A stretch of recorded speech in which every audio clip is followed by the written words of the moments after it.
One thing. Energy, Danny, he got the sneak preview earlier. Energy, it all comes down to energy. So energy. So I'm not talking about any like woo-woo, like airy-fairy stuff, which is kind of the rap that it's gotten for a long time. I'm talking about proven scientific research around energy.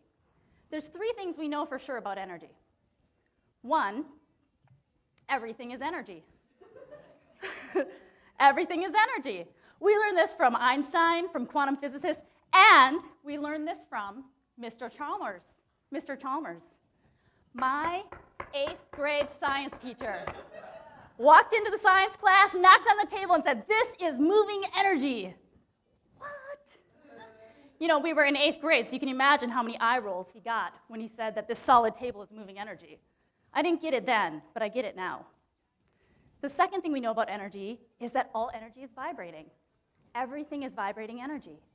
And the frequency that our energy is vibrating determines what happens in our sales conversations.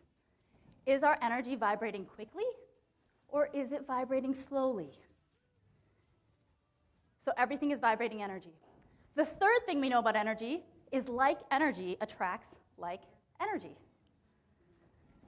That means that if your energy is vibrating like this and somebody's coming into your business and they're like this, there's not resonancy. There's a disconnect. And so one of 2 things happen. Either we lower our energy to match them, or they raise their energy to match us.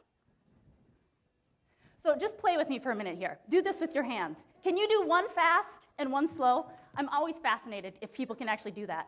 It's kind of like patting your head and rubbing your belly. Who can do it? Raise your hand. Who can do it?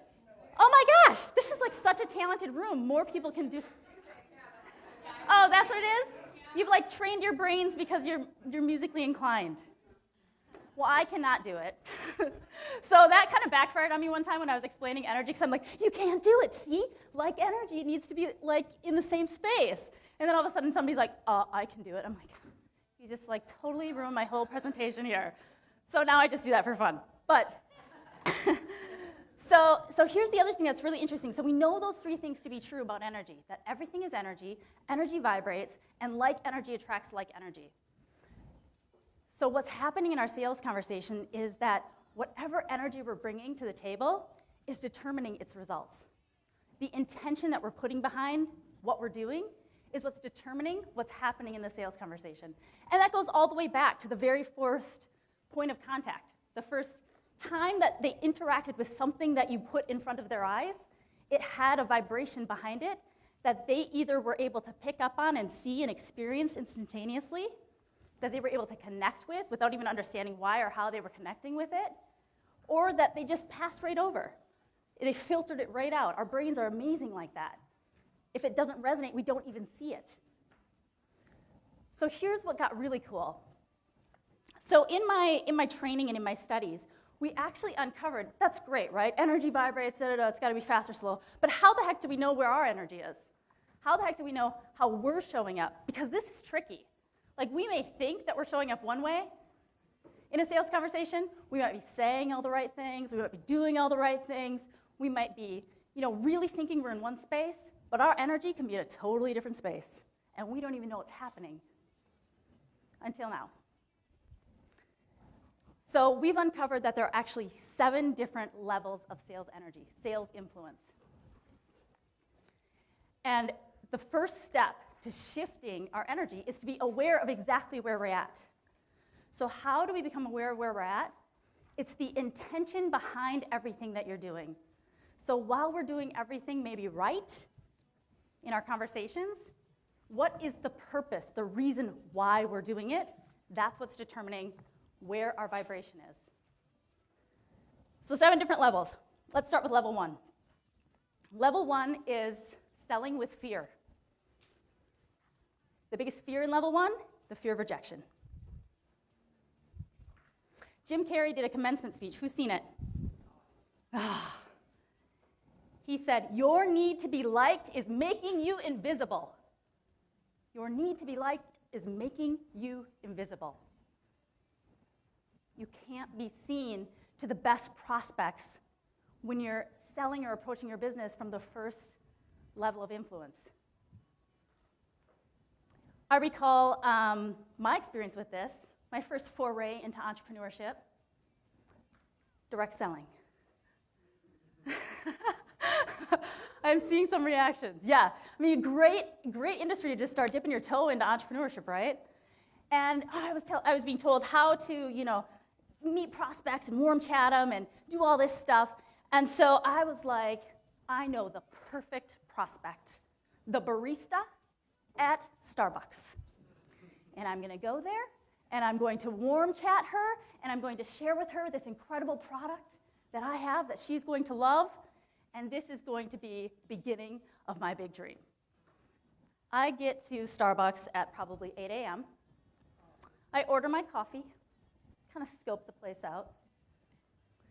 I go sit down, start planning what I'm going to say, and planning what I'm going to say, and planning what I'm going to say. I go down to get a coffee refill. I'm like, now's the time. Hi, coffee, please? Nothing. 2:30 in the afternoon, still did not even say anything more than, hi, can I get a refill? Terrified, shaking, hives, breaking out into hives. Why was that? I was in the first level of influence. So what creates the first level of influence? And the first and the second levels of influence are what are killing our sales.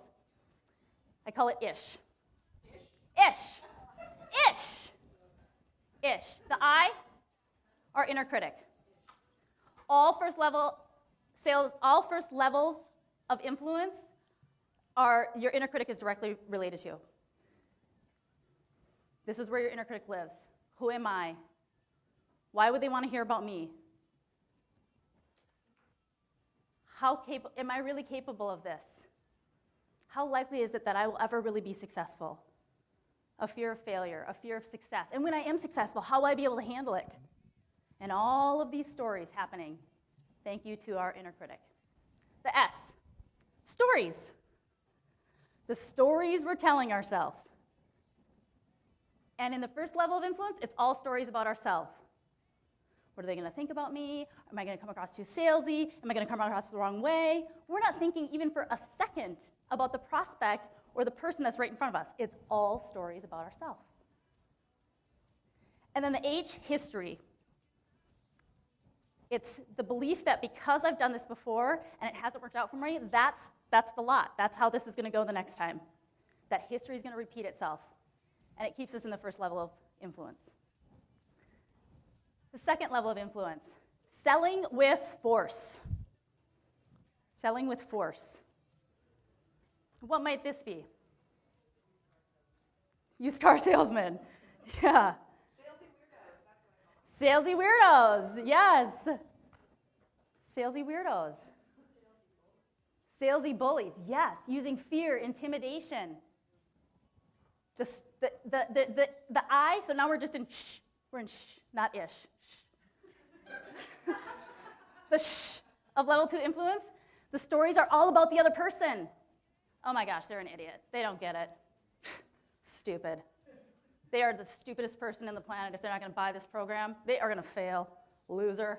Good luck. And it doesn't matter if we say it, but if we're thinking it or we're feeling it, and don't lie, because have you ever driven in traffic, I hear, in California? The stuff, the dialogue, the stories that we're creating about other people, the judgments that we're passing, even if we're not saying it and we've got a nice face on, it's happening.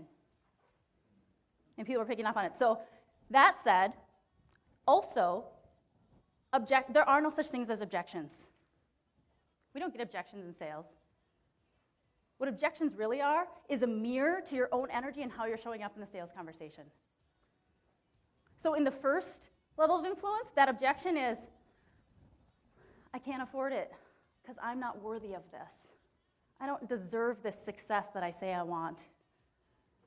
What's underneath the can't afford it? It's not about the money.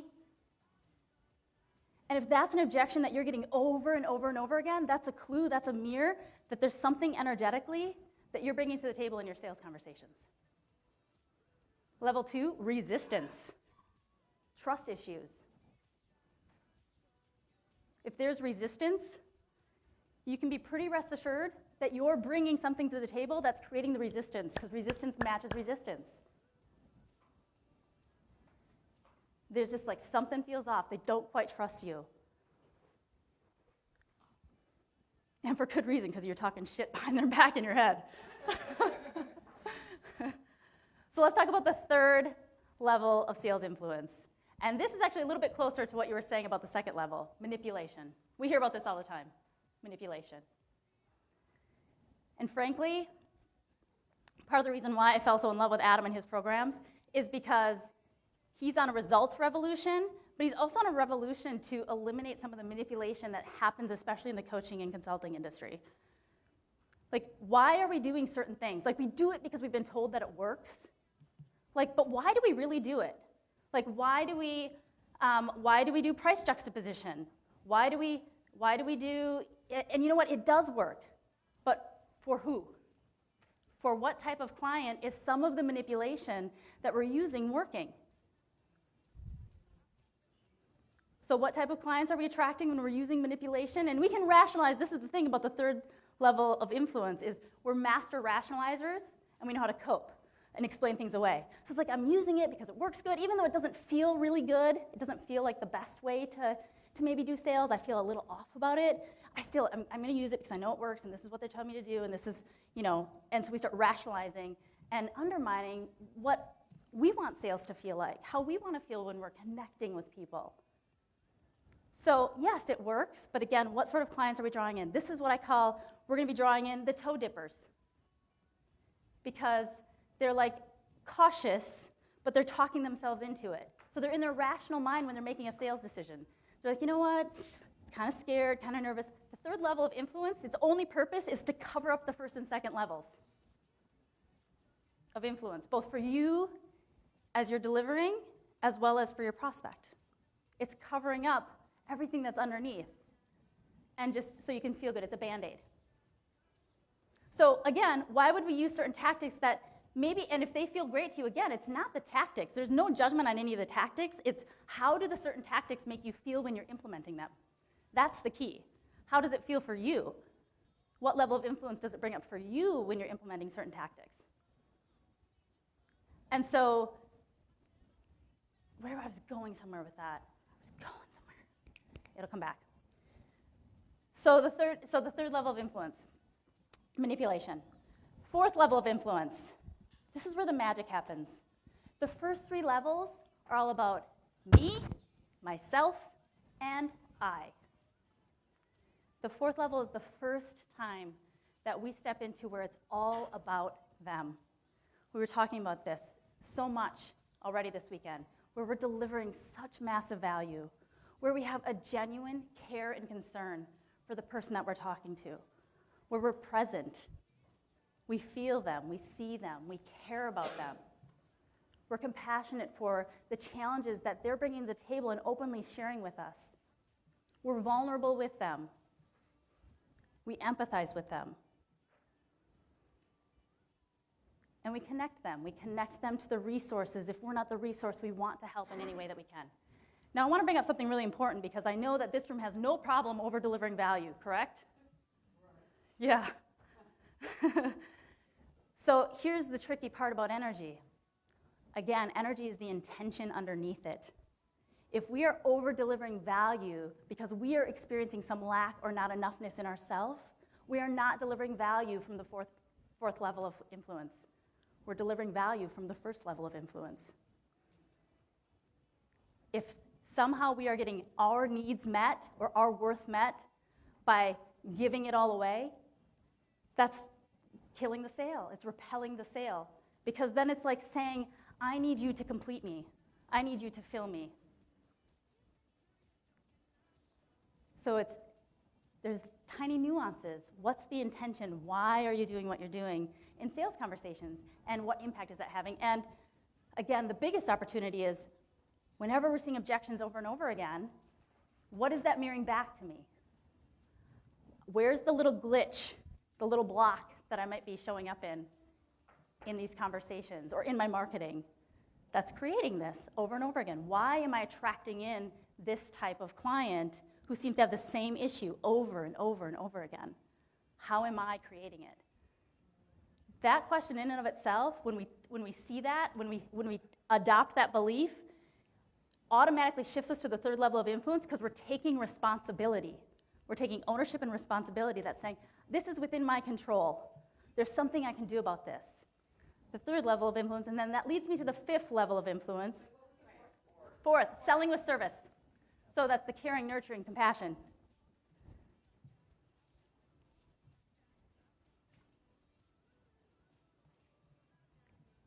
The fifth level of influence, selling with inspiration.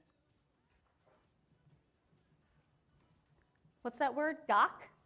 Gok? Grok. Grok. The fifth level of influence is, yes, deeper than I understand you. I see you, I understand you, I get you. I know you on a deep level. They feel heard, seen. And how many of us really feel listened to when we're in conversation? And that's why sales is such an incredible gift that we're giving to our prospects. And our marketing is such a gift. We're allowing people to be fully seen, to be fully experienced in their energy, and from a place of non-judgment.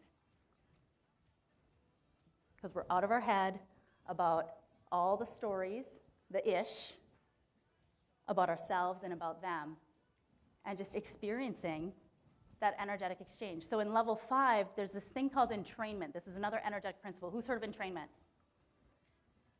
So entrainment says that energy entrains to like energy, and the more powerful energy always entrains the other person. So one of two things happens. Again, when we do this with our hands, right? One of two things happens. Either the person entrains and matches our energy. So our only job in an enrollment conversation is to sustain our own energy.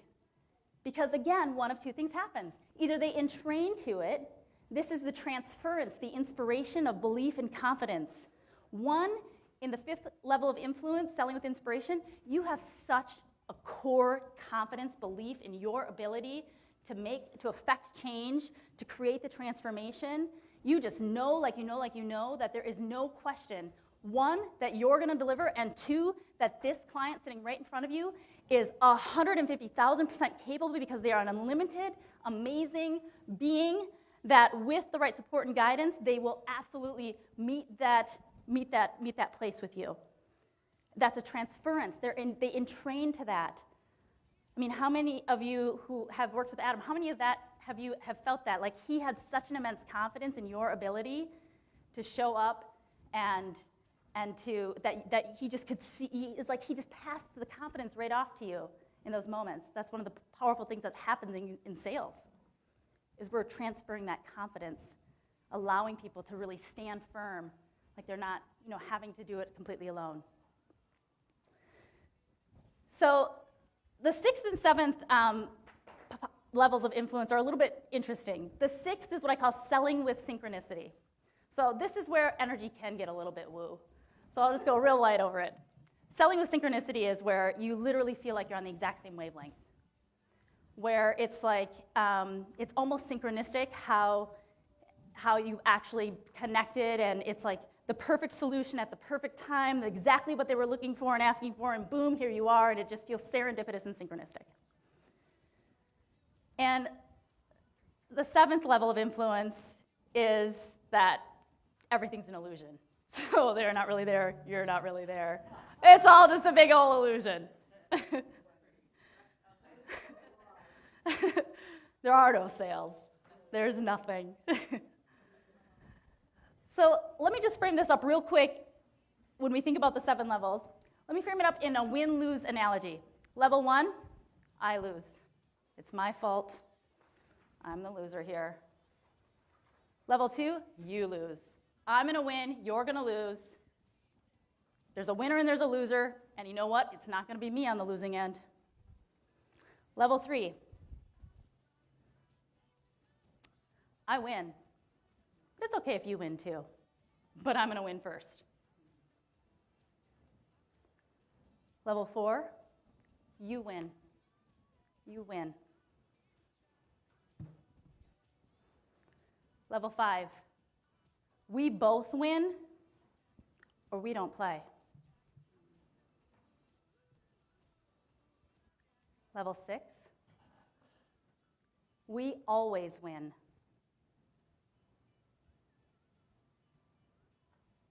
And level 7, winning and losing are illusions.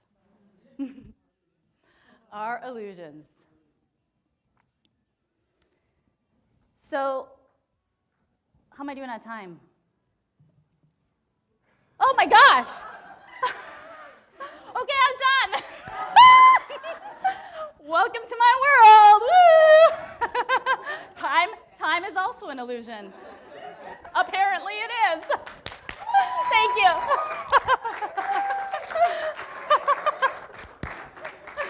Were you actually done? How far over was I? I have no idea. Were you done, actually? You feel done? Yeah, the only thing I was going to say was the AAA formula for shifting. Go for it. Okay, AAA. Okay, so the AAA formula for shifting your energy is first and foremost the awareness. So the reason why I shared these 7 levels is we can't change, I'm going to pull a Dr. Phil, we can't change what we don't acknowledge. We can't shift what we don't know is happening, right? So we must have the awareness first and foremost. And this gives you the framework to be able to say, like, which level am I experiencing right now? When I look at my intention of doing this, where am I? So awareness. The second step then is acceptance. This is the step that everybody skips. Because all of a sudden we have the awareness, we're in the first or second level of influence, and we're like, oh my gosh, I did it again, I'm screwing it up, and we start judging ourselves, and it perpetuates the first and second level of influence. But just have the awareness. Okay, here I am. I'm experiencing the first or second level of influence. It is. It's not bad, it's not good, it is. I'm accepting the wholeness of who I am. I'm not going to judge myself for it. And then the third step is action. So this is when we say we're walking through the fear. Okay, I'm experiencing this fear. It is what it is. It's fear. Oh well, I'm human. I'm taking action in spite of it. Final thing, the other thing about shifting your energy is most people think that they want to increase the 4th, 5th, and 6th levels of influence. That's the biggest mistake that people make. That's who we are. When we're focusing on expanding only the higher levels of influence, the magic is actually in releasing the ish that's happening in the first and second, because we automatically raise to who we are. So if we just are focusing on all that, we're actually level 3ing our own growth and stopping ourselves from, like, it's just like we're just coping and rationalizing and justifying with it. We cannot access those higher levels without just fully releasing the ish. Good. That's it. Thanks for the extra 3 minutes. Step right in there. Oh my gosh. How are you? I'm good. That was fun. That was So, you know, fun. with this last little bit, you kind of stole my question because I was listening to you going like, okay, so how do you actually shift? And you kind of went through this. That's the 6th level. It was synchronicity. I was picking up on it. Boom, done. You See know, how much more efficient it is? I know, it just happens. I was actually thinking that a couple of sales from the last week where, again, I just kind of reached out to clients, and it's so amazing because they come back. You know, so here's the thing.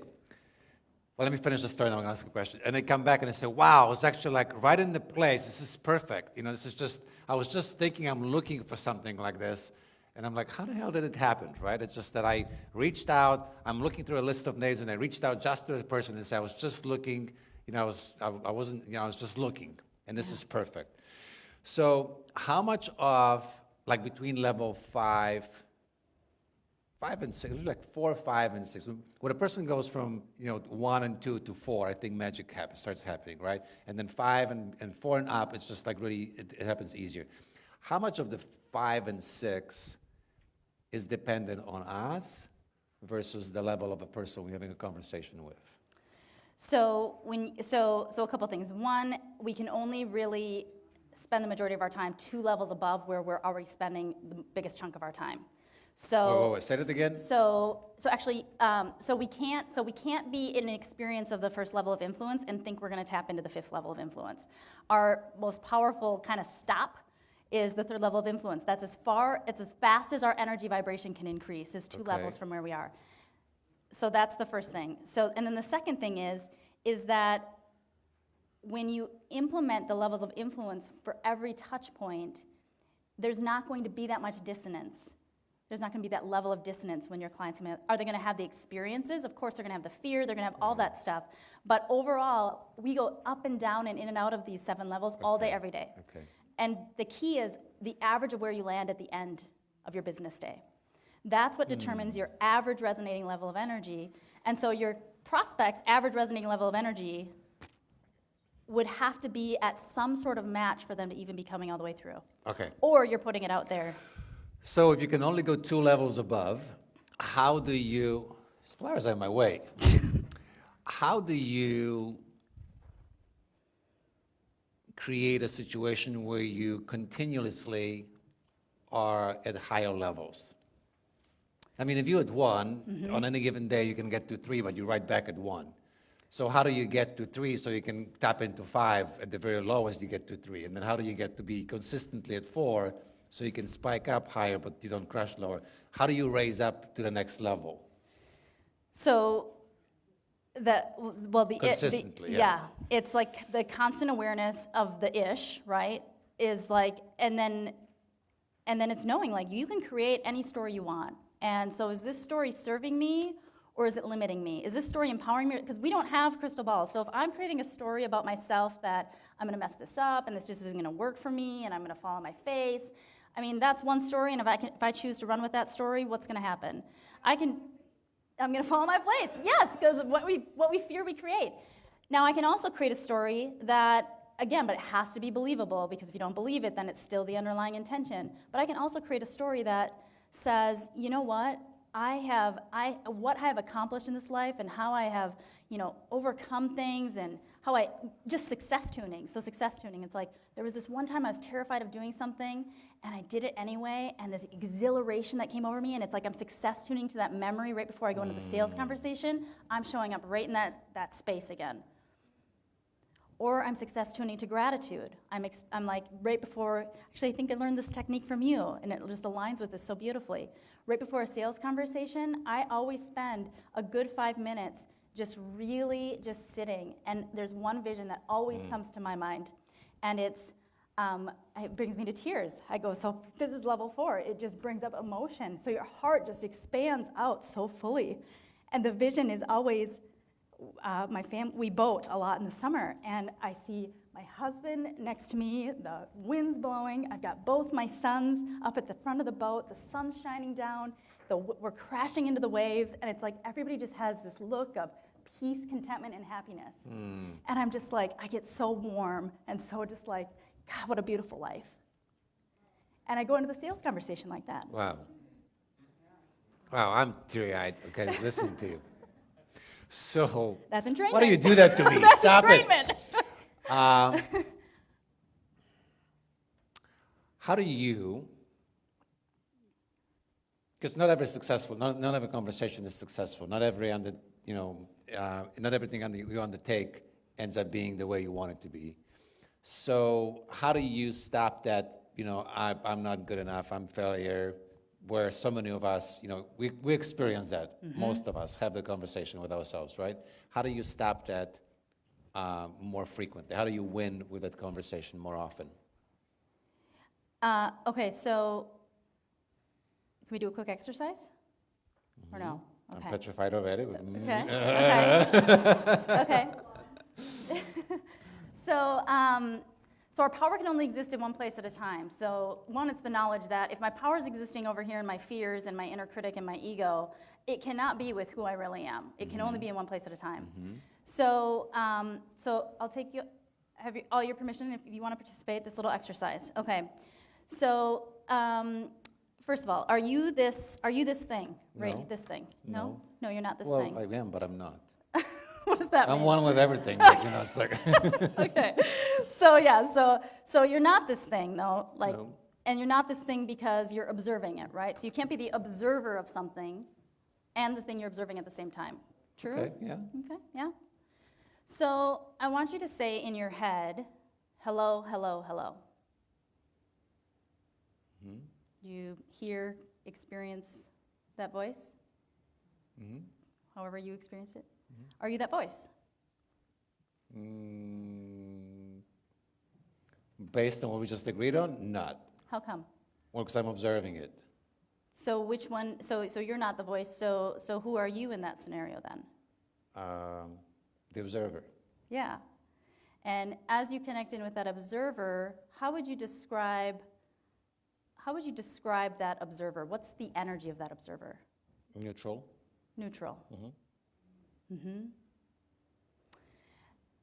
And so that's the power of tapping into our power, because we think that we're the thoughts, and then we get sucked into them, which means we're giving our power away. And we forget that there's an observer there who is neutral. And when you say neutral, neutral means non-judgmental. Neutral means presence. So what I'm taking away from it, that if something triggers me, if I step away and observe it objectively, then it loses its power to trigger me. Mm-hmm. I like that. Mm-hmm. All right, I'll take that. Perfect. It's a good start. A good start. I'm like, yeah, thanks a lot. I got off easily this time. You know, for people that are just like so deftly, were you always good at sales? No, and you How did actually you get it? No, you actually well, I didn't know it was sales. So Okay. it's like, again, it's like sales is just what we label it, and anything that's a label is a judgment ultimately. But no, my background's in juvenile probation. So I worked with juvenile delinquents. Hello.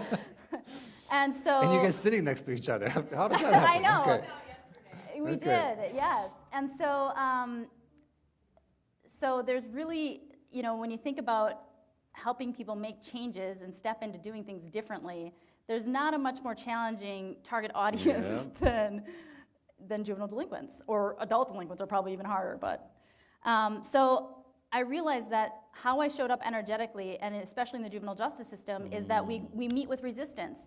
Do it or else. Threaten. Push, punish. If you don't do this, this is going to happen. And it never got results. It was always temporary.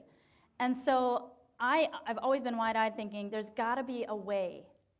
There's got to be a way to do things differently that truly rehabilitates these kids. And that, when I uncovered the 7 levels and I started using that in probation, we saw results that we had never, ever seen before. It was mind-blowing.